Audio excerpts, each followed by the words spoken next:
নমস্কার বন্ধুরা। আজকে আমাদের আইপিএল এর 7th ম্যাচ খেলা হবে 1 versus 7, Sunrisers Hyderabad and Lucknow super giant. গতকাল কি বলেছিলাম? গতকাল বলেছিলাম কেকেআর এর জেতার চান্স আছে এবং গতকাল কেকেআর জিতেছে।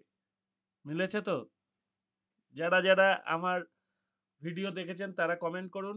এবং আমি আরেকটা জিনিস ভেবেছিলাম যে যখন কেকেআর ব্যাট করবে হয়তো কিছুটা মুশকিলে পড়তে পারে এর স্পিন বোলিং এর সামনে, কিন্তু সেইটা হয়নি। আর স্পিন বোলিং তেমন কিছু, মানে হাসারাঙ্গা আর থিকসানার কাছ থেকে এক্সপেকটেশন আরো বেশি ছিল, এবং সঙ্গে রিয়ান পারাগ ও নীতিশ রানা ছিল, চারজন স্পিনার ছিল। জোফরা আর্চার এইরকম বল করছেন, তাহলে জোফরা আর্চারকে বাদ দেওয়াই যায়, আমার তো তাই মনে হয়। জোফরা আর্চারকে বাদ দিয়ে একটা অলরাউন্ডারকে নিলে দলের সুবিধা হয়, কারণ দলের ব্যাটিংটা মুশকিলে পড়ে গেছে কেকেআর এর স্পিনিং বা বোলিং এর সামনে। কেকেআর যে স্পিন করে আউট করে দিয়েছে সেটা নয়, তাও কালকে সুনীল নারিন ছিল না, কিন্তু মঈন আলীর বলেই খেলতে পারছিল না আর আর আর এর অবস্থা এইবারের টুর্নামেন্টে আমি যা দেখলাম, টিমটা কোনোদিন হয়তো প্রচুর রান করতে পারে, কিন্তু আর টপ ফোরে থাকার টিম মনে হচ্ছে নয়। মনে হচ্ছে আর টপ ফোরে থাকতে পারবে না। এসআরএইচ আজকে দেখা যাক এলএসজির সামনে। আজকে এসআরএইচ এর একদম জেতার ম্যাচ। এলএসজির বোলিং ভীষণ উইক, মানে এসআরএইচ এর যা ব্যাটিং আছে সেই অনুযায়ী এলএসজির বোলিং ভীষণ উইক। এবং এসআরএইচ যদি আজকে প্রথমে ব্যাট করে, আবারও একটা 200+ রান দেখতে চলেছি, অন্তত 200-র আশেপাশে রান হবে, এটা নির্দ্বিধায় বলে দেওয়া যায়। ঠিক আছে, এলএসজির ব্যাটিং নেই তা নয়, এলএসজির ভালোই ব্যাটিং আছে।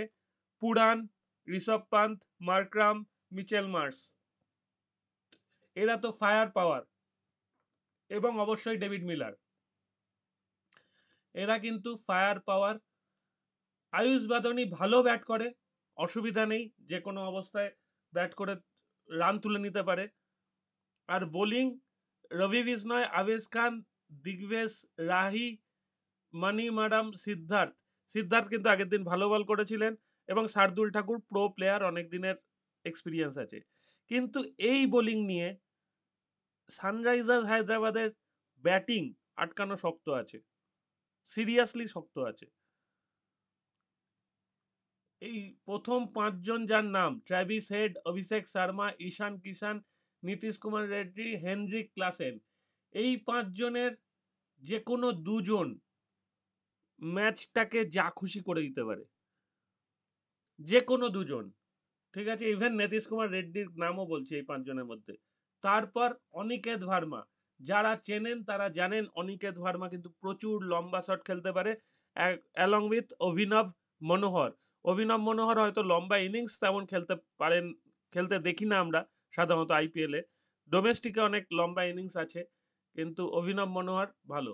প্যাট কামিন্স, সমরজিৎ সিং, হর্ষল প্যাটেল, মোহাম্মদ শামি, অ্যাডাম জাম্পা, এদের মধ্যে সবচেয়ে দুর্বল বোলিং হচ্ছে সমরজিৎ সিং এর, তাও তিনি রেগুলার উইকেট পান। তাহলে ভাবুন হায়দ্রাবাদের টিমের কম্বিনেশনটা ভাবুন। সমরজিৎ সিং হচ্ছে সবচেয়ে দুর্বল বোলার, এছাড়া চারজন হচ্ছে ইন্টারন্যাশনাল বোলার।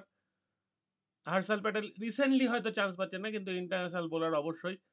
আর সমরজিৎ সিং রেগুলার উইকেট পান, তার মানে সানরাইজার্সের ব্যাটিং যেমন শক্তিশালী, বোলিংও যথেষ্ট এক্সপিরিয়েন্সড। হয়তো হায়দ্রাবাদ পিচে অ্যাডাম জাম্পা তেমন কিছু করতে পারছেন না, কিন্তু অ্যাডাম জাম্পার বুদ্ধিমান বোলিং অনেক কিছু করে দেবে।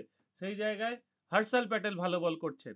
আজকে সেটাই একটাই ঘটনা, যদি সানরাইজার্স প্রথমে ব্যাট করে 200 বা 200+ রান, লখনৌ প্রথমে ব্যাট করলে অন্তত 180+ বা 190+ রান করতেই হবে। আর আমার মনে হয় ঋষভ পান্ত যদি ওপরের দিকে ব্যাট করে আর একটু ভালো হয়। এবার ঋষভ পান্ত, মার্করামের জায়গাটা ঋষভ পান্ত নিতে পারে, মার্করামকে একটু তলায় নামানো যেতে পারে। ঠিক আছে, মার্করাম তো তলার দিকেও ভালো ব্যাট করে, সুতরাং ঋষভ পান্তকে একটু ওপরের দিকে নামাতে দিলে ঋষভ পান্ত স্পিনে এখনো দেখলাম আগের দিন যেটা করলেন ঠিক সড়গড় হননি এখনো। মারতে পারেন, হাতে মার আছে, সেটা নিয়ে কোনো সন্দেহ নেই, কিন্তু ঋষভ পান্ত প্রচন্ড ভালো স্পিন বল খেলতে পারেন এটা কেউ দাবি করবে না। কেএল রাহুল যেমন দারুণ স্পিন বল খেলে, নিকোলাস পুরান দারুণ খেলেন, কিন্তু ঋষভ পান্ত নয়। ইভেন মিচেল মার্সও নয়, মিচেল মার্স ভালো স্পিন বল খেলতে পারেন না। মার্করাম অপেক্ষাকৃত ভালো স্পিন বল খেলেন।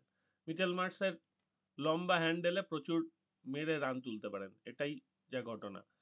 আর পিচ পিচ সম্বন্ধে, হ্যাঁ, it's always flat in Hyderabad. At least it seems that way every time SRH are batting. Expect the same once more. The evening will follow a hot day with no chance of rain. তার মানে হায়দ্রাবাদে যে প্রচন্ড গরম, তার মানে যেটা হচ্ছে সেকেন্ড ইনিংসে যারা ব্যাট করবে শিশিরের কিছুটা সাহায্য পেতে পারে, কিন্তু খুব একটা সুবিধা হবে না। ঠিক আছে,